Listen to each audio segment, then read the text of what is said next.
नमस्कार, traders diary में आपका स्वागत है। मैं हूं आपके साथ कुशल गुप्ता। कारोबारी हफ्ते का पहला दिन है और इस हफ्ते मेरे साथ ट्रेडर्स डायरी खेल रहे हैं अरमान नाहर। तो अरमान, मैं छुट्टी के बाद आया हूं, पर आपको किस तरह का संकेत लग रहा है? पिछले हफ्ते कैसा मूड माहौल था, वो थोड़ा सा आप संक्षेप में मुझे बता देंगे तो आज ट्रेडर्स डायरी खेलने में मुझे भी आसानी हो जाएगी। देखिए, पिछली बार भी अगर आप पिछले वीक की भी बात करें तो वहां पर भी अगर आप देखेंगे सिचुएशंस तो ग्रीमी थी। अगर आप ग्लोबल मार्केट के हिसाब से सिचुएशन देखें तो वहां पे आपको सिचुएशन डेफिनेटली थोड़ी आपको दिक्कत वाली दिखी थी। हालांकि अगर आप रेगुलर पर अपडेट्स अगर हमारी कंपनीज के देखेंगे, इंडियन कंपनीज के देखेंगे, तो वहां पे लगातार ऑर्डर्स विन्स आते रहे थे, लगातार पॉजिटिव न्यूज आती रही थी।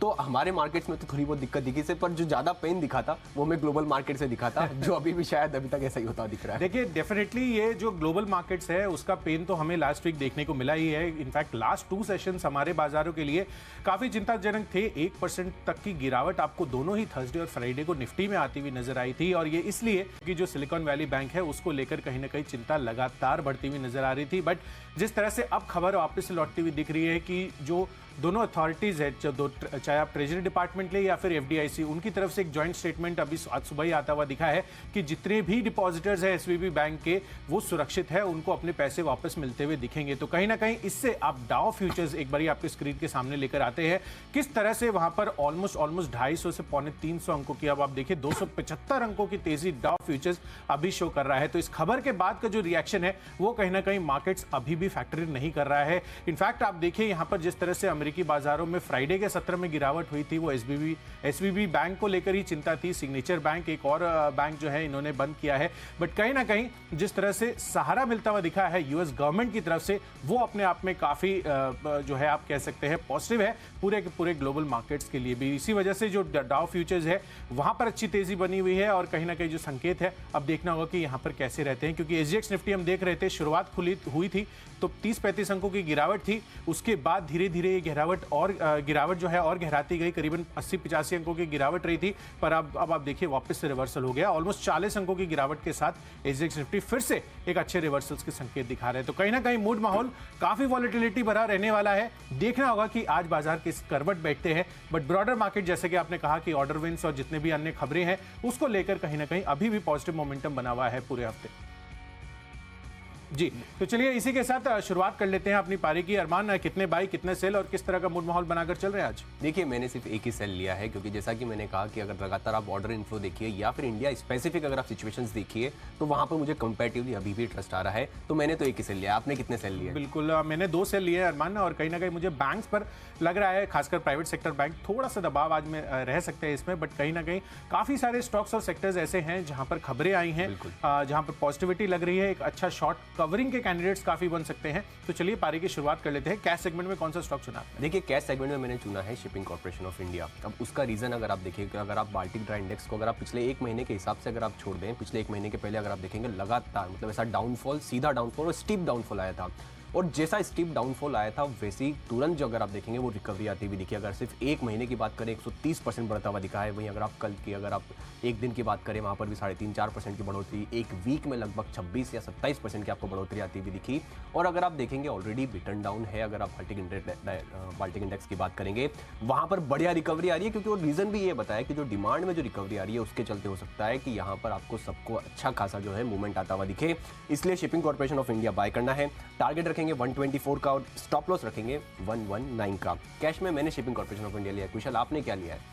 देखिए, मैंने स्टॉक लिया है आईईएक्स का, इंडियन एनर्जी एक्सचेंज। यहाँ पर आपको खरीदारी करने की राय है। दरअसल यहाँ पर इनके लिए खबर आती हुई देखिए, और ये कैश सेगमेंट में इसको आपको बाई करके चलना है, फ्यूचर्स में आप इसको ट्रेड नहीं करना है। देखिए, यहाँ पर कंपनी के लिए अच्छी खबर आती हुई दिख रही है। कंपनी ने high price day ahead market segment में यहाँ पर ट्रेड शुरू करने का ऐलान कर दिया है। तो कहीं ना कहीं जब भी इस तरह के ऐलान होते हैं इन सब कंपनियों के लिए, चाहे एक्सचेंज पावर एक्सचेंज जितने भी हैं, उनके लिए काफ़ी पॉजिटिव खबर बनती हुई दिखती है, क्योंकि वॉल्यूम्स यहाँ पर आगे चलकर ग्रो होते हुए नजर आते हैं। इस वजह से आईएक्स पर आपको फोकस रखना है। यहाँ पर कैश सेगमेंट में इसको खरीदारी करके चलिए कैश मार्केट में, और जो टारगेट बनना चाहिए इसका जो मौजूदा भाव है उससे 153 रुपए के टारगेट रखकर चलिए 146 रुपए के स्टॉप लॉस के साथ। तो चलिए कैश सेगमेंट तो पूरी हो गई। अब बढ़ते हैं अपनी डेरिवेटिव स्पेस की कैटेगरी की तरफ, और यहाँ पर जो हमारी पहली कैटेगरी है फ्यूचर्स की, उस पर अब नजर डालते हैं। फ्यूचर्स कैटेगरी पर अरमान, मैंने स्टॉक चुना है एमसीएक्स का।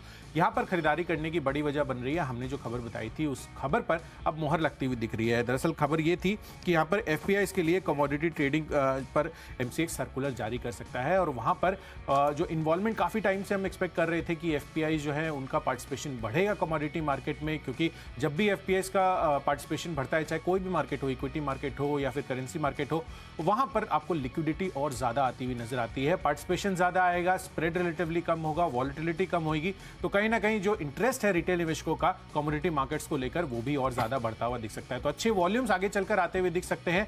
हमारी खबर पर मोहर लगती हुई दिखी है, तो डेफिनेटली आप एमसीएक्स पर अब आज बेट कर चल सकते हैं, यहाँ पर खरीदारी करिए। इसके फ्यूचर्स में जिस तरह का प्राइस है 1520 रुपए के टारगेट के लिए यहाँ पर खरीदारी करनी है आपको, 1465 रुपए का आपको स्टॉप लॉस लगाना है। तो मैंने तो फ्यूचर्स में एमसीएक्स लिया है। अरमान, आप क्या ले रहे हैं? देखिए, फ्यूचर्स में जैसे कि आपने बैंकिंग सेक्टर की बात करी, आपने स्पेसिफिकली प्राइवेट सेक्टर बैंक की बात करी, मुझे लग रहा है ओवरऑल बैंकिंग के हिसाब से थोड़ा बहुत आपको है जहाँ पे नेगेटिव सेंटीमेंट है। और अगर आप टेक्निकली भी देखेंगे तो टेक्निकली भी मुझे बैंक ऑफ बड़ौदा यहाँ पर देखेंगे थोड़ा कमजोर दिखता हुआ दिख रहा है, इसलिए फ्यूचर्स में मैं बैंक ऑफ बड़ौदा सेल कर रहा हूँ। टारगेट रखेंगे 167.4 का और स्टॉप लॉस रखेंगे 174 का। ऑप्शंस के हिसाब से जो मैंने स्टॉक लिया है वो है एनएमडीसी, क्योंकि अगर आप देखेंगे रिपोर्ट्स ये भी आ रही है कि चाइना जो है वो लगातार जो चीन में आयरन ओर के दाम जो बढ़ रहे हैं वहाँ पे उसको रोकने के लिए जो मेजर्स ले रहा है। पर इंटरेस्टिंग चीज़ ये है कि वहाँ पर वो लगातार जो है आयरन ओर के प्राइसेस जो है वो लगातार बढ़ते जा रहे हैं और उसके लिए अगर उसको कर्व करने के लिए अब वो मेजर्स ले रहा है, तो हमारा पर्सपेक्टिव ये बन जाता है कि अगर आयरन ओर के दाम बढ़ रहे हैं, ओवरऑल भी अगर हो सकता है आपका सेंटिमेंटल इंपैक्ट, और उस हिसाब से अगर आप देखेंगे ओवरऑल भी आपको सब जगह जब दिखेंगे आयरन ओर के प्राइसेस जो हैं थोड़े अच्छे खासे इंचअप होते हुए दिखें, उस कारण आपको एनएमडीसी का कॉल ऑप्शन बाय करना है जो 115 पर है। उसका कॉल ऑप्शन का आपको मिलेगा 2.8 का, टारगेट रखेंगे 4 का और स्टॉप लॉस रखेंगे 2.5 का। चलिए, तो एनएमडीसी यहाँ पर खरीदारी करने के अच्छे मौके बन सकते हैं। तर्क आपने अरमान ने आपको बता ही दिया है। चलिए, बेस्ट ऑप्शन कैटेगरी में मेरी तरफ से स्टॉक है, यहाँ पर आपको खरीदारी करने की राय है और वो है टेक महिंद्रा पर।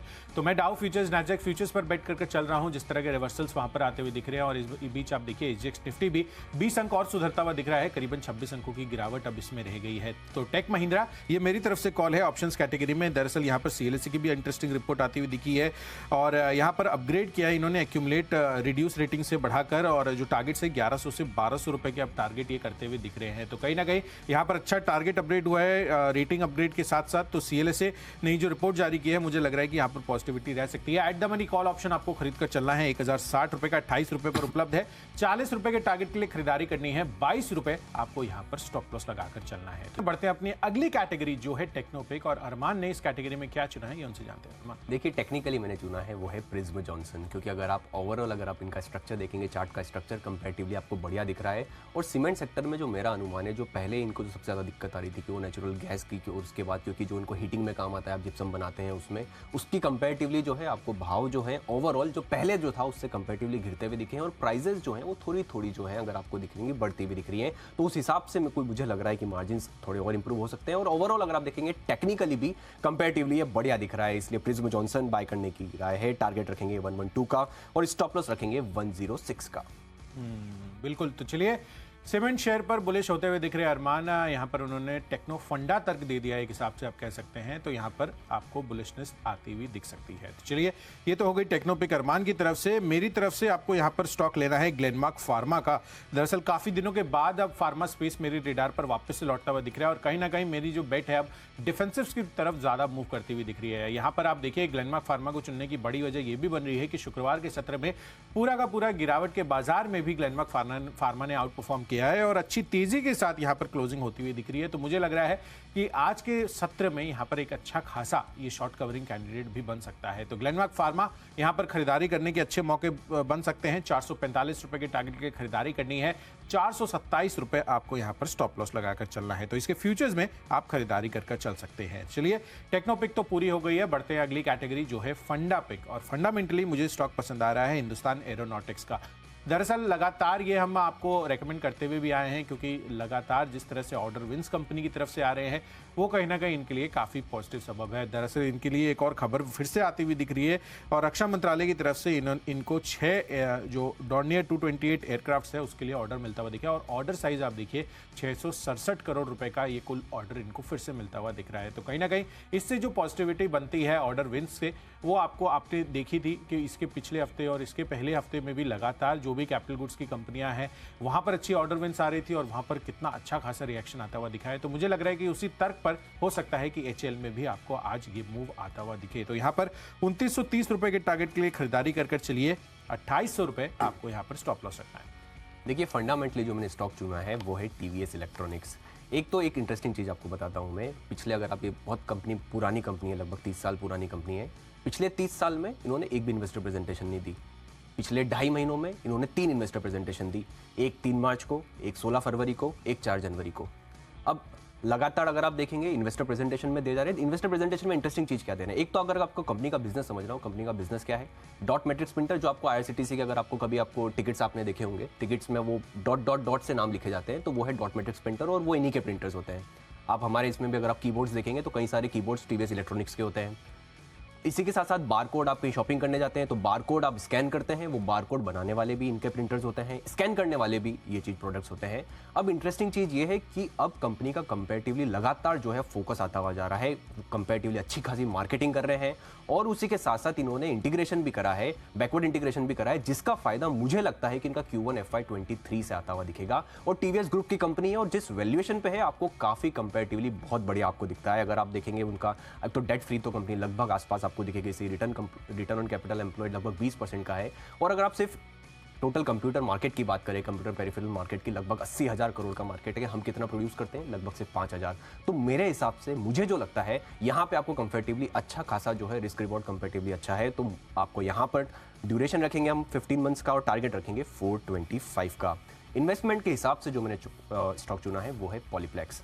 अब उसका रीज़न क्या है, देखिए ऑलरेडी अगर आप क्वार्टर ऑन क्वार्टर लगातार आप देख रहे हैं मार्जिन घटे हैं, डेफिनेटली घटे हैं और ये एक्सपेक्टेड भी था, क्योंकि अगर आप देखेंगे प्राइसेस जो हैं वो लगातार गिर रही थी। अब अगर आप देखेंगे कि एक टाइम तक, क्योंकि चाइना उसका रीज़न भी ये था, क्योंकि अगर आप देखेंगे डिमांड तो स्लो डाउन थोड़ा बहुत तो था ही सही, उसी के साथ साथ चाइना में जो नई इन्वेस्टर्स जो कैपेसिटीज आई थी उसका भी वहाँ पर फर्क पड़ता हुआ दिखा था। पर अगर आप इनका जो लेटेस्ट इन्वेस्टर प्रेजेंटेशन का पेज नंबर आप 47 देखेंगे तो उसमें क्लैरिटी मिलेगी कि अब जो है जो लगभग अगर आप देखेंगे डॉलर पर केजी जो प्रोडक्ट की बात बोल रहा हूँ, वो चाइना में जो 1.25 थी वो गिरकर 0.20 पे आती हुई दिखी है। मतलब लगभग अगर आप देखेंगे 80% के आसपास तो ऑलरेडी गिरकर आती हुई दिखी है और 3 अगर क्वार्टर से अगर आप देखेंगे तो वो इसके अराउंड स्टेबल रही है, तो वो बॉटम आउट होती हुई रही है। और जैसे ही अगर ये बॉटम आउट होता है और यहाँ से थोड़ा बहुत भी इंचअप होने में लगता है, तो यहाँ पे आपको पॉलीप्लेक्स में मुझे जो लगता है अब कंपैरेटिवली मार्जिन्स यहाँ पे सुधरते हुए जाएंगे। और अगर आप इनका जो पिछला अर्निंग्स कॉल जो पॉलीप्लेक्स थाईलैंड का अर्निंग्स कॉल सुन रहा था मैं, वहाँ पर भी मैनेजमेंट क्लियरली बोल रहे हैं कि जो डिमांड रिकवरी है वो हमें क्लियरली दिख रही है और अच्छी खासी दिख रही है। तो मुझे लग रहा है यहाँ पर भी रिस्क रिवॉर्ड रेशियो अगर लंबी अवधि के लिए हम देख रहे हैं तो हमें कंपैरेटिवली अच्छा खासा जो है स्पेस मिल जाता है। इसलिए पॉलीप्लेक्स हम बाय करेंगे, टारगेट रखेंगे 1700 का और ड्यूरेशन रखेंगे 1 साल का। बिल्कुल, तो चलिए पॉलीप्लेक्स कॉर्पोरेशन यहाँ पर फिर से अरमान के रेडार पर लौटता हुआ दिख रहा है, क्योंकि जिस तरह से प्रदर्शन इस कंपनी ने पहले तिमाहियों में किया था, अब कहीं ना कहीं लग रहा है कि यहाँ पर एक अच्छा टर्न अराउंड आगे चलकर आता हुआ दिख सकता है। तो इन्वेस्टमेंट के लिहाज से पॉलीप्लेक्स कॉर्पोरेशन अरमान ने रिकमेंड किया है। मेरी तरफ से है दिग्गज FMCG काउंटर HUL। दरअसल यहाँ पर जिस तरह की मार्केट में वॉलिटिलिटी बनी हुई है, जैसे कि मैं आपको पहले भी बता रहा था, डिफेंसिव स्पेस पर मेरा फोकस बन रहा है। तो टेक्नोपिक में तो ग्लेनमार्क फार्मा में मैंने आपको बताया, और यहाँ पर अब आपको खरीदारी करनी है HUL में और लंबी अवधि के लिए आप खरीदारी करके चल सकते हैं। दरअसल आगे चलकर मुझे लग रहा है कि अच्छी खासी कंजम्पशन स्टोरी HUL में लौटती हुई दिख सकती है, और खासकर अगर आप देखें तो आगे चलकर जो रूरल कंजम्पशन है वो मुझे लग रहा है कि एक अच्छी रिकवरी के संकेत दिखा रहा है। तो अगले 1 साल में 3,000 रुपए के टारगेट्स, यानी कि मौजूदा भाव से लगभग 20 से 25% के गेंस के लिए आप HUL में प्ले ऑन कर चल सकते हैं। तो यहाँ पर आपको इन्वेस्टमेंट पिक के लिहाज से खरीदारी करनी है। चलिए बढ़ते अपनी अगली कैटेगरी जो है खबरों के दम पर, और यहाँ पर खबरों के दम पर अरमान मैंने स्टॉक चुना है सेल का। दरअसल यहाँ पर कंपनी के लिए खबर आती हुई दिख रही है कि 16 मार्च को कंपनी की अंतरिम डिविडेंड को लेकर बोर्ड बैठक होने वाली है, और कोई भी सरकारी कंपनी हो उसको लेकर जब भी डिविडेंड को लेकर कोई भी बोर्ड बैठक का ऐलान किया जाता है तो कहीं ना कहीं एक अच्छा ट्रिगर बनता है। यहाँ पर अच्छी पॉजिटिविटी, अच्छा मोमेंटम को, अगर आप पिछला कोई भी सरकारी कंपनी के लिए इस तरह का ऐलान आता है वहाँ पर आप भी प्राइस मूवमेंट देख सकते हैं, और मुझे लग रहा है कि यहाँ पर सेल में इस वजह से तेजी आ सकती है। तो खरीदारी कर चलिए यहाँ पर 91 रुपीज़ के टारगेट के लिए, और जो स्टॉप लॉस रहेगा आपका वो बनेगा 86 रुपये का। तो इस वजह से सेल मेरी रेडार पर है। देखिए खबरों के हिसाब से जो मैंने चुना है वो है गोदरेज प्रॉपर्टीज़, क्योंकि अगर आप देखेंगे यहाँ पर अगर खबर आती हुई दिखी कि इन्होंने एक बेंगलुरु में लगभग 28 एकड़ की ज़मीन का जो है अधिग्रहण करेगी। आप ओवरऑल स्पेस की बात करें, आपने लगातार अगर आप देखा था, हमने एक लिंक भी करा था जहाँ पे आपको लगातार आपको दिख रहा था कि लगातार बढ़िया जो है आप प्रीमियम बुकिंग्स है वहाँ पर तो आती हुई जा रही है। स्टैम्प ड्यूटी के लिए आती हुई दिखी थी कि जो विमन में महाराष्ट्र में है वहाँ पर उनको स्टैम्प ड्यूटी का फायदा होता हुआ दिखेगा। ओवरऑल ये स्पेस तो अच्छी है इसे, और इस खबर के हिसाब से हो सकता है आपको सेंटिमेंटली भी है और न्यूज़ के हिसाब से भी आपको थोड़ा मूवमेंट आता हुआ दिखे। तो यहाँ पे गोदरेज प्रॉपर्टीज हम बाय करेंगे कैश में, टारगेट रखेंगे 1190 का और स्टॉप लॉस रखेंगे 1150 का। अपनी आखिरी कैटेगरी जो है माई चॉइस की, अब उसकी तरफ बढ़ने का वक्त हो चला है। तो चलिए माई चॉइस कैटेगरी में सबसे पहले जो मैंने स्टॉक चुने हैं वो मैं आपको बता देता हूं। अरमान, एक खरीदारी 2 बिकवाली का कॉल है मेरी तरफ से आज, जिसमें सबसे पहला कॉल है खरीदारी का वेल्सपन कॉर्प पर। यहां पर नजर रखनी है क्योंकि दरअसल इनकी जो सब्सिडरी है वेल्सपन मेटालिक्स, उनको मल्टीपल एक्सपोर्ट ऑर्डर्स मिलते हुए दिख रहे हैं अक्रॉस साउथ ईस्ट एशिया और यूरोप, और ये जो ऑर्डर्स है अगले 2 महीने में ही एग्जीक्यूट होते हुए नजर आएंगे। तो कहीं ना कहीं ये जो खबर है इसकी वजह से वेल्सपन कॉर्प फोकस में रह सकता है, थोड़ी तेजी बन सकती है, तो इसको प्ले ऑन कर चल सकते हैं 218 रुपए के टारगेट के लिए 208 रुपए के स्टॉप लॉस के साथ। दूसरा कॉल है बिकवाली का, इनफैक्ट दूसरा और तीसरा दोनों ही बिकवाली के कॉल्स हैं, और जैसा कि शो की शुरुआत में आपको बता रहा था कि banks private sector banking space से मुझे कमजोरी का इशारा कर रहे हैं, और अगर आप शुक्रवार के सत्र में भी देखें तो ऑलमोस्ट 3-3.5% तक की गिरावट आरबीएल बैंक में आती हुई नजर आई थी। तो मुझे लग रहा है कि यहाँ पर जो वीकनेस है चार्ट स्ट्रक्चर में वो आज भी कंटिन्यू रह सकती है, तो इसको बेचकर चलिए। और यहाँ पर आपको जो टारगेट रखना होगा बिकवाली का 150 रुपए के टारगेट के लिए इसको आप सेल कर चल सकते हैं, शॉर्ट कर चल सकते हैं, और 158 रुपए हायर साइड पर आपको स्टॉप लॉस बनाकर चलना है। और आखिरी कॉल है एक्सिस बैंक पर, यहां पर भी बिकवाली कर चलिए। यहां पर भी ऑलमोस्ट 2% तक की गिरावट हमें फ्राइडे के सत्र में देखने को मिली थी, और एक सिग्निफिकेंट रिकवरी मुझे नहीं लगता है कि यहां पर अभी आगे आने वाले समय में थोड़े टाइम तक आती हुई नजर आएगी। शुक्रवार के सत्र में भी यहां पर बहुत ज्यादा रिकवरी नहीं थी, तो एक्सिस बैंक को भी शॉर्ट कर चलिए 830 रुपए के टारगेट के लिए 862 रुपए हायर साइड पर आपको यहां पर भी स्टॉप लॉस लगाकर चलना है। तो 2 बिकवाली और 1 खरीदारी की कॉल है माई चॉइस में। देखिए माई चॉइस में मेरे तीनों खरीदारी के कॉल ही हैं। अगर सबसे पहले अगर देखेंगे जेके पेपर, इसका रीजन ये है कि एक तो पेपर सेक्टर तो आपको अच्छा दिख ही रहा है, ओवरऑल यहाँ पे मार्जिन इंप्रूवमेंट होते हैं, पर अगर आप इंटरेस्टिंग चीज़ ये है कि ट्राइडेंट का एक अपडेट आता हुआ दिखा है। ट्राइडेंट के अपडेट में ट्राइडेंट में पेपर और केमिकल डिवीजन भी है, बाकी सारे डिवीजन का अगर आप देखेंगे आप वहाँ पर गिरावट आती हुई दिखी है, पर पेपर डिवीजन की बात करेंगे तो वहाँ पे आपको बढ़त आती हुई दिखी है। अगर वो उनका जो डेटा आता हुआ दिखा है वहाँ पे बढ़त आती हुई दिखी है, और वैसे भी जो मैं कंपैरेटिवली अगर मैं पहले भी कंपैरेटिवली मैं पेपर सेक्टर पे बुलिश ही था। यहाँ पर अगर आप देखेंगे ये कुछ चंद कंपनियाँ ऐसी है जहाँ पे एफआईज ने अच्छी खासी स्टेक भी बढ़ाई है। तो जेके पेपर को हम बाय रखना है, टारगेट हम 440 का रखेंगे, पर ड्यूरेशन यहाँ पे 3 महीने का रख रहे हैं, क्योंकि मुझे जो लग रहा है Q4 के रिजल्ट्स हो सकते हैं कंपैरेटिवली अच्छे हो सकते हैं, उस हिसाब से यहाँ पे हमको बाय करना है। दूसरा स्टॉक है लुपिन, अगर आप देखेंगे क्योंकि इनका जो वाइजैक प्लांट में वहाँ पर जो है कोई आपत्ति नहीं आती हुई दिखी है। कंपैरेटिवली ये न्यूज़ जो सेंटिमेंटली तो पॉजिटिव है ही सही, और उसी के साथ साथ अगर आप देखेंगे, अगर आप टोटल अगर आप देखेंगे तो इस कंपैरेटिवली इस यूनिट का कंपैरेटिवली इनका अच्छा खासा जो है हो सकता है इनको सेंटिमेंटली भी और दूसरी तरीके से भी इनको फायदा होता हुआ दिखे। तो लुपिन में हम बाय करेंगे कैश में, टारगेट रखेंगे 677 का और स्टॉप लॉस रखेंगे 650 का। और तीसरा स्टॉक है लॉयड्स मेटल एंड एनर्जी, वहाँ पर क्योंकि इनके जो एक प्लांट है वहाँ पर एनवायरमेंटल क्लियरेंस और कंसेंट टू ऑपरेट मिलता हुआ दिखा है। अब वो इंपॉर्टेंट इस हिसाब से है क्योंकि अगर आप देखेंगे वो जो उसकी क्षमता है, अगर आप देखेंगे सालाना 10 मिलियन टन की बढ़ी हुई जो आयरन माइनिंग क्षमता के संचालन के लिए जो है इनको आयरन जो एनवायरमेंटल क्लियरेंस है वो मिलता हुआ दिखा है, और ये कंपैरेटिवली बढ़िया न्यूज़ है इनके लिए। तो आप यहाँ पे लॉयड्स मेटल में खरीदारी करेंगे, टारगेट रखेंगे 325 का और स्टॉप लॉस रखेंगे 311 का। बिल्कुल, तो चलिए हमने सभी स्टॉक्स और उनके जो भी डिटेल लेवल्स हैं वो तो हमने बता दिए आपको, पर एक क्विक रिकैप तो बनता ही है। तो चलिए रिकैप के लिहाज से सबसे पहले कैश सेगमेंट में मैंने स्टॉक चुना है IEX का। यहाँ पर खरीदारी करके चलिए, कंपनी ने हाई प्राइस डे एड मार्केट में ट्रेड शुरू करने का ऐलान कर दिया है। साथ ही MCX यहाँ पर हमारी खबर पर मोहर लगती हुई दिखी है। FPIs के लिए कमोडिटी डेरिवेटिव्स में ट्रेडिंग का रास्ता अब साफ हो सकता है, तो इस वजह से यहाँ पर ये भी फोकस में रहेगा। ऑप्शंस कैटेगरी में Tech Mahindra positive brokerage report आती हुई दिख रही है। साथ ही टेक्नोपिक के लिहाज से ग्लेनमार्क फार्मा अच्छा लग रहा है, यहाँ पर अच्छा शॉर्ट कवरिंग कैंडिडेट ये बन सकता है। HAL यहाँ पर जो ऑर्डर विंस की खबर आती हुई दिखी है वो इनके लिए पॉजिटिव रह सकती है, तो खरीदारी कर चलिए। HUL अच्छा डिफेंसिव प्ले रह सकता है, 3000 के टारगेट के लिए यहाँ पर भी निवेश कर चलिए। खबरों के दम पर सेल फोकस में रहेगा। और माई चॉइस कैटेगरी में वेल्सपन कॉर्प में करनी है खरीदारी, पर RBL बैंक और साथ ही एक्सिस बैंक में आपको बिकवाली करने की राय है। और आज के लिए मेरा बेस्ट पिक बन रहा है HUL डिफेंसिव FMCG सेक्टर, यहाँ पर खरीदारी करके चलिए। लंबी अवधि के लिए 3000 रुपए के टारगेट 20 से 25% के गेंस आपको इजीली आ सकते हैं। देखिए अब कर लेते हैं रिकैप। सबसे पहले कैश में शिपिंग कॉर्पोरेशन ऑफ इंडिया बढ़िया लग रहा है, फ्यूचर्स के हिसाब से बैंक ऑफ बड़ौदा को हम सेल करेंगे, ऑप्शंस के हिसाब से एनएमडीसी बढ़िया लग रहा है, टेक्निकल्स के हिसाब से देखेंगे प्रिंस जॉनसन आपको बाय करना है, फंडामेंटल्स टीवीएस इलेक्ट्रॉनिक्स के काफी बढ़िया दिख रहे हैं, इन्वेस्टमेंट के हिसाब से पॉलीप्लेक्स जो है वह काफी बढ़िया दिख रहा है, खबरों के हिसाब से गोदरेज प्रॉपर्टीज को आपको बाय करना होगा, माय चॉइस में जेके पेपर वहां पर आपको खरीदारी करनी होगी, लुपिन जो खबर आती हुई दिखी है इनकी वहां पर बढ़िया आते हुआ दिखेगा मूवमेंट, और लॉयड्स मेटल की बात करें वहां पर एनवायरमेंटल क्लियरेंस दिखा हुआ दिखा, और इन सब में अगर आप देखेंगे मेरा बेस्ट पिक होगा वो है टीवीएस इलेक्ट्रॉनिक्स। बिल्कुल, तो चलिए सभी स्टॉक्स और उनके जो डिटेल लेवल्स हैं वो हमने क्विकली रिकैप भी करके आपको बता दिए हैं, पर बाजारों पर कारोबारी हफ्ते के पहले दिन किस तरह की रणनीति बनानी चाहिए